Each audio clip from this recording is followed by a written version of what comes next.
Big boss season 9 అయితే ఈ సీజన్లోని ఎప్పుడూ లేని విధంగా చాలామంది కంటెస్టెంట్స్ అన్నది లోపలికి వస్తూ ఉన్నారు. చాలామంది బయటికి వెళ్తూ ఉన్నారు. హెల్త్ ఇష్యూస్ వల్ల బయటికి వెళ్ళినా మళ్ళీ బిగ్ బాస్ వాళ్ళకి ఆఫర్ ఇచ్చి మరీ లోపలికి రాణిస్తూ ఉన్నారు. సో ఇలానే మనకి లోపలికి ఇప్పటికే వచ్చిన భరణి అండ్ శ్రీజ అయితే వీళ్ళిద్దరికి సంబంధించి కొన్ని టాస్కులు కూడా బిగ్ బాస్ పెట్టడం జరిగింది. అయితే ఎవరు పర్మనెంట్ హౌస్మేట్ అవుతారు అని చెప్పి కూడా టాస్కులు పెట్టడం జరిగింది. అండ్ ఇక్కడ Bharani team and Sreeja team. So భరణికి ఎవరెవరు సపోర్ట్ చేస్తారు, శ్రీజకి ఎవరెవరు సపోర్ట్ చేస్తారు అని చెప్పి 3 టాస్కులు లాగా పెట్టడం జరిగింది. అండ్ పెట్టిన 3 టాస్కుల్లోని 2 టాస్కులు భరణి టీం గెలవడం జరిగింది. అయితే దీన్ని బట్టి మనకు ఒకటి అర్థం అవ్వాలి. సో బిగ్ బాస్ భరణిని ఉంచాలనుకుంటున్నారు, ఎందుకంటే భరణికి ఫేవర్గా ఉండే టాస్కులు పెడతా ఉన్నారు. అండ్ ఫస్ట్ టాస్క్లోని శ్రీజ విన్ అయ్యారు, బట్ సెకండ్ టాస్క్ వచ్చేసరికి తనకి అన్యాయం జరిగింది అని చెప్పి ఇప్పటికే చాలామంది మాట్లాడుతూ ఉన్నారు. అండ్ గతంలోని తను ఎలిమినేట్ అయ్యి వెళ్ళినప్పుడు కూడా శ్రీజాని అన్యాయంగా అన్ఫేర్ చేశారు. ఇది హౌస్ మేట్స్ పరంగా వాళ్ళు బయటికి పంపించారు, ఓటింగ్ పరంగా తను బయటికి వెళ్ళలేదు అని చెప్పి చాలామంది ఇది అన్ఫేర్ ఎలిమినేషన్ అనేది హ్యాష్ట్యాగ్స్ పెట్టి రన్ అవ్వడం వల్ల చాలామంది మళ్ళీ శ్రీజ హౌస్లోకి వెళ్ళాలి అని కోరుకోవడం వల్ల రీఎంట్రీ ఇవ్వడం కూడా జరిగింది. అయితే బిగ్ బాస్ హిస్టరీలోనే ఇదే ఫస్ట్ టైం అనుకోవచ్చు, ఎందుకంటే ఇన్నిసార్లు రీఎంట్రీలు, ఇంతమందికి హెల్త్ ఇష్యూస్ వచ్చినా వెళ్ళడాలు మళ్ళీ రావడాలు, ఇదేదో ఒక పుట్టిల్లు లాగా క్లియర్గా మనకు అక్కడ కనిపిస్తుంది. వైల్డ్ కార్డ్ ఎంట్రీస్ వెళ్ళారు, తర్వాత రీఎంట్రీస్ వెళ్ళారు, చాలామందిని లోపల పంపించడం జరిగింది. అండ్ ఇప్పుడు హౌస్ మేట్స్ పర్మనెంట్ అవ్వడానికి కూడా పెట్టిన టాస్కుల్లోని మళ్ళీ Sreeja out of the Bigg Boss అన్నట్టు క్లియర్గా కనిపిస్తుంది.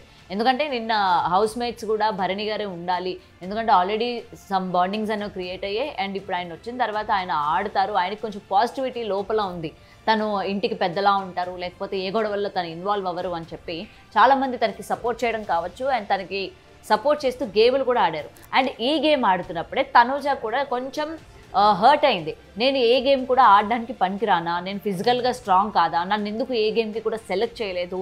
దివ్య ఆడింది, దివ్య తర్వాత ఇంకొకరు వచ్చి ఆడారు, రాము ఆడాడు. అయితే వీళ్ళిద్దరూ చేసుకున్నంత కూడా నేను చేసుకోలేకపోయినా, ఎందుకంటే తన బాధలో కూడా నిజమే అనిపించింది. ఫస్ట్ నుంచి భరణి గారితో ఉన్నది తనే, అండ్ భరణి గారికి సపోర్ట్గా ఉండడం కావచ్చు, లేకపోతే వీళ్ళిద్దరు బాండింగ్ కావచ్చు, లేకపోతే తను ఫిజికల్ టాస్కులు ఆడుతాను అని చెప్పి తను చెప్పినప్పుడు భరణి గారికి ఎందుకు మైండ్లో లేదు, ఓకే తనుజకి ఒక ఛాన్స్ ఇద్దాం, లేకపోతే తనుజ తన వైపు నుంచి ఆడుతుంది అని చెప్పి నన్ను ఎందుకు నమ్మలేకపోయారు, నేను ఆడలేను అని అనుకున్నారా అని చెప్పి తనుజ మాధురి గారితో చెప్తున్న పరిస్థితులు మనం చూసాం. అండ్ కొన్ని ఫుడ్ దగ్గర కూడా టాస్క్ జరగడం, అంటే ముఖ్యంగా హర్ట్ అవ్వడం జరిగింది. తనుజకి సంబంధించి తనుజ ఏదైతే చేసిందో అది కరెక్టే, ఎందుకంటే హౌస్లోని వీక్ గడుస్తున్న కొద్దీ, జనాలు తగ్గుతున్న కొద్దీ రేషన్ ఏదైతే ఉందో అది కూడా తక్కువ ఇస్తూ ఉంటారు. సో దానిలోనే మెయింటైన్ చేసుకుంటూ, దానిలోనే తింటూ, దానిలోనే చేస్తూ వాళ్ళు లీడ్ చేయాల్సి వస్తుంది. సో మాధురి గారు ఎప్పుడు కూడా అడగలేదు, ఫస్ట్ టైం నాకు ఆకలిస్తుందని చెప్పి చపాతీలు అడగడం కావచ్చు, తనుజ దానికి నో అని చెప్పడం కావచ్చు. సో మాధురి గారు హర్ట్ అయ్యి ఫుడ్ మీద రోజంతా కూడా ఫుడ్ తినకుండా ఉన్న సిచ్యువేషన్ కూడా ఉంది. సో దానికి సంబంధించి సంజన గారు కూడా నేను ఒకరోజు కోప్పడి ఫుడ్ వద్దంటే నువ్వు నన్ను తిట్టావు, మరి ఈరోజు నువ్వు చేస్తుంది ఏంటి అని చెప్పిన పాయింట్ ఏదైతే ఉందో ఎస్ రైటే కదా అనిపించింది. సో ఏదొచ్చినా సరే ఫుడ్ మీద అన్నది చూపించడం చాలా తప్పు, ఎందుకంటే ఫుడ్ అన్నది హౌస్లో ఉన్న వాళ్ళకి ఎంత ఇంపార్టెంటో వాళ్ళకి తెలుసు. దాని గురించి వాళ్ళు టాస్కులు ఆడతారు, దాని గురించి వాళ్ళు గొడవలు పడతారు, దాని గురించి వాళ్ళు ఏడుస్తారు. అది ఎంత విలువైనదో వాళ్ళకి హౌస్లో ఉన్న వాళ్ళకి చాలా వరకు తెలుసు. అందుకే ఏది కూడా వేస్ట్ చేయకుండా వాళ్ళు తింటూ ఉంటారు. అండ్ ఆ రైస్ని ఫ్రిడ్జ్లో దాచుకొని నెక్స్ట్ డే వేడి చేసుకొని మరి తిన్న సిచ్యువేషన్స్ కూడా మనం చూసాం. అండ్ దానికి సంబంధించి ఆమె చాలా హర్ట్ అయింది, ఎందుకంటే తనుజ నుంచి అలాంటి వర్డ్స్ వచ్చినప్పుడు తను హర్ట్ అయింది. నిజంగా మాధురి గారు ఏదైతే హౌస్లోకి వెళ్ళక ముందు నేను ఏ బాండ్స్ పెట్టుకోను అని చెప్పిన ఆవిడ ఈరోజు లోపలికి వెళ్ళి బాండ్స్ పెట్టుకోవడం వల్ల ఆవిడ ఎఫెక్ట్ అవుతోంది, ఆవిడ గేమ్ ఎఫెక్ట్ అవుతోంది. తనుజ మళ్ళీ తను ఏదైనా నిర్ణయం తీసుకున్నా, తను ఏదైనా మాట అన్నా తనుజ హర్ట్ అవుతుందని చెప్పి మాధురి గారు హర్ట్ అవుతున్నారు. ఆవిడ హర్ట్ అవ్వడమే కాకుండా ఆవిడ గేమ్ కూడా హర్ట్ అవుతుంది. అది ఎలా కనిపించిందంటే ఈ వీక్ మనకి ఓటింగ్ కనుక చూసుకున్నట్లయితే మాధురి గారు కూడా కొంచెం తక్కువ పడినట్టు మనకి ఇక్కడ క్లియర్గా కనిపిస్తుంది. అండ్ టాస్కుల పరంగా దివ్య సూపర్ ఆడింది, చాలా బాగా గేమ్ ప్లే చేసింది, చాలా బాగా భరణి గారికి సపోర్ట్ చేసింది. అండ్ దాని తర్వాత రాము కూడా బాగా ఆడాడు. ఫిజికల్ టాస్క్ వచ్చేసరికి తన ప్రయత్నం కూడా చేస్తూ ఉన్నారు. సో మొత్తంగా హౌస్ మేట్స్ అందరూ కలిసి భరణి గారిని పర్మనెంట్ హౌస్ మేట్ చేశారు. అండ్ శ్రీజాని కూడా పర్మనెంట్ హౌస్ మేట్ చేయలేదు. సో ఇది సాటర్డే రోజు నాగార్జున గారు శ్రీజాని బయటికి తీసుకొస్తారా, లేకపోతే ఈ రోజు కానీ రేపు కానీ బిగ్ బాసే శ్రీజాని బయటికి ఏమైనా తీసుకెళ్తారా అని కూడా తెలియాలి. అండ్ ఇక్కడ ఇంకొకటి కూడా అంటున్నారు, సీక్రెట్ రూమ్ ఏమైనా పెట్టే అవకాశాలు ఉన్నాయా? అయినా నాకు తెలియక అడుగుతానండి, ఈ సీజన్లోని ఇన్ని సీక్రెట్ రూమ్లు ఉంటాయా? ఆల్రెడీ సంజన గారిని మిడ్ వీక్ ఎలిమినేషన్ చేసి సీక్రెట్ రూమ్లో పెట్టడం జరిగింది. మరి ఇప్పుడు శ్రీజ విషయంలో కూడా ఇదే చేస్తారేమో అని చెప్పి కూడా అంటున్నారు.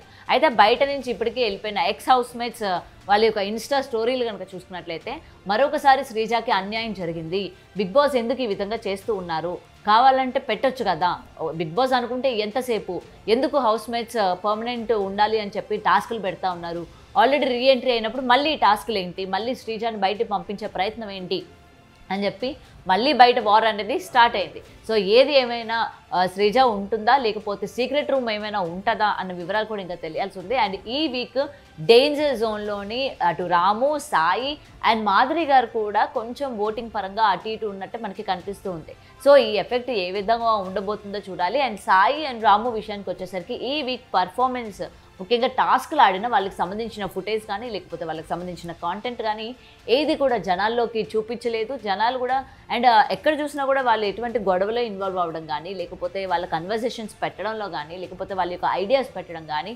ఏది ఎక్కడ కనిపించలేదు. మీరు ఈ వీక్ మొత్తం చూసుకున్నా వాళ్ళకి టాస్కుల పరంగా కావచ్చు, వాళ్ళు మాట్లాడే విధానాలు కావచ్చు, లేకపోతే వాళ్ళ యొక్క ఫుటేజ్ కావచ్చు, చాలా లిస్ట్ ఉంది. మరి ఈ ఎఫెక్ట్ పడిందా? ఎందుకంటే బిగ్ బాస్లోని ఎవరికి వాళ్ళు కంటెంట్ అనేది జనరేట్ చేసుకోవాలి. మన టర్న్ వచ్చినప్పుడు మనం మాట్లాడదాంలే అనుకుంటే అది చాలా నెగిటివ్ ఇంపాక్ట్ పడుతుంది. అది ఎక్కడ పడుతుందంటే మనకు అక్కడ ఓటింగ్ వాళ్ళు నామినేషన్లోకి వచ్చినప్పుడు ఆ ఓటింగ్లో కనుక చూసుకున్నట్లయితే వాళ్ళు డౌన్ఫాల్ అయిపోయే సిచ్యువేషన్స్ ఉన్నాయి. అలా వాళ్ళు ఎలిమినేట్ అయిపోయిన పరిస్థితులు కూడా మనం చాలా సీజన్స్లో చూసాం. మరి ఈ సీజన్లో కూడా ఇప్పుడు డబుల్ ఎలిమినేషన్ అని కూడా అంటూ ఉన్నారు. ఒకవేళ డబుల్ ఎలిమినేషన్ కనుక జరిగినట్లయితే సాయి అండ్ రాము వెళ్ళిపోయే అవకాశాలు చాలా వరకు ఉన్నాయి. ఇప్పటి వరకు హెల్త్ బాగాలేక ఇద్దరిద్దరు వెళ్ళిపోవడం లేకపోతే ఒక కంటెస్టెంట్ వెళ్ళిపోయిన తర్వాత హెల్త్ బాగాలేక ఇంకొకరు వెళ్ళిపోవడం జరిగింది, కానీ డబుల్ ఎలిమినేషన్ అనేది జరగలేదు. సో ఈ వీక్లోని డబుల్ ఎలిమినేషన్ జరగబోతుంది అని కూడా చెప్తూ ఉన్నారు.